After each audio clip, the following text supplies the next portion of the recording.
Daily തോട്ട്സിലേക്ക് എല്ലാ സഹോദരങ്ങൾക്കും സ്വാഗതം. വിശുദ്ധ ലൂക്കോസ് വിശേഷം 10-ാം അധ്യായം അതിൻ്റെ 33-ാമത്തെ വാക്യം.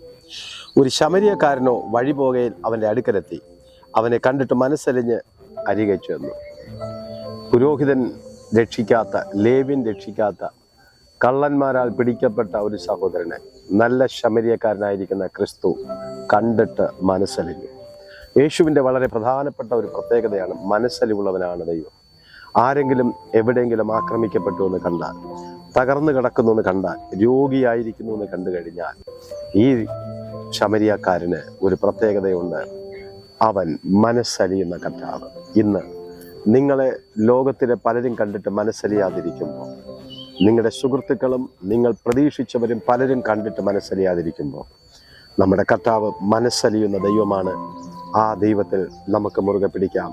ആ ശമരിയക്കാരനായി ക്രിസ്തുവിനെ ഉപമിച്ച് എഴുതിയിരിക്കപ്പെടുമ്പോൾ ഏറ്റവും പ്രധാനപ്പെട്ട ഒരു ഭാഗമാണ് അവൻ മനസ്സലിയുന്ന കർത്താവ്. കുരുടനെ കണ്ട് മനസ്സലിഞ്ഞവൻ, ചെകിടനെ കണ്ട് മനസ്സലിഞ്ഞവൻ, കുഷ്ഠരോഗിയെ കണ്ട് മനസ്സലിഞ്ഞവൻ ഇന്ന് നിങ്ങളെ കണ്ട് മനസ്സലിയും.